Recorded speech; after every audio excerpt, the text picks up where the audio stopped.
କଳିଙ୍ଗା ପଞ୍ଚାୟତ ନିକଟ ଶଙ୍ଖସାହି ଠାରେ ବାଇକ୍ ଦୁର୍ଘଟଣାଗ୍ରସ୍ତ।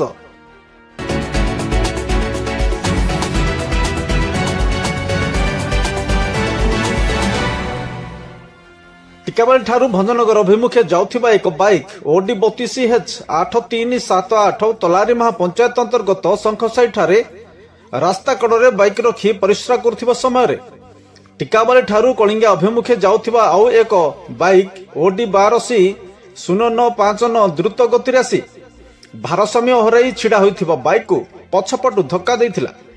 ଫଳରେ ଧକ୍କା ଦେଇଥିବା ବାଇକ୍ ଚାଳକ ଏବଂ ପଛପଟେ ବସିଥିବା ଅନ୍ୟ ଜଣେ ବ୍ୟକ୍ତି ତଳେ ପଡ଼ିଯାଇଥିଲେ ଏବଂ ଗୁରୁତର ଆହତ ହୋଇଥିଲେ।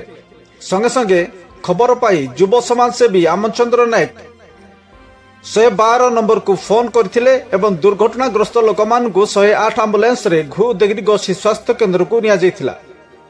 ଘୁଦେଗିରି ଆଦର୍ଶ ଥାନାରୁ 112 ଗାଡ଼ି ଆସି SI କାମରାଜ ରେଡ୍ଡି ଓ SI ରବୀନ୍ଦ୍ର କୁମାର ସେଠୀ ଘଟଣାସ୍ଥଳରେ ପହଞ୍ଚି ତଦନ୍ତ କରୁଥିବା ସୂଚନା ମିଳିଛି। ତେବେ ଉକ୍ତ ଗୁରୁତର ବ୍ୟକ୍ତି ବାଳକୃଷ୍ଣ ଦିଗାଲ 26 ରାସିମେଡି ଅଞ୍ଚଳରେ ଏବଂ ସରୋଜ କୁମାର କହଁର 27 ଭଞ୍ଜପଦର ଅଞ୍ଚଳର ବୋଲି ଜଣାପଡ଼ିଛି। ଗୁରୁତର ଆହତ ହୋଇ ଘୁଦେଗିରି ମେଡିକାଲରେ ଚିକିତ୍ସିତ ହେଉଥିବା ବେଳେ 2 ଜଣଙ୍କୁ 108 ଆମ୍ବୁଲାନ୍ସ ଯୋଗେ ଘୁଦେଗିରି ଗୋଷୀ ସ୍ୱାସ୍ଥ୍ୟ କେନ୍ଦ୍ରକୁ ନେଲା ପରେ କାର୍ଯ୍ୟରତ ଡାକ୍ତର ଅଶୋକ କୁମାର ପ୍ରଧାନ ସେମାନଙ୍କୁ ପ୍ରାଥମିକ ଚିକିତ୍ସା ପରେ ଫୁଲବାଣୀ ମୁଖ୍ୟ ଚିକିତ୍ସାଳୟ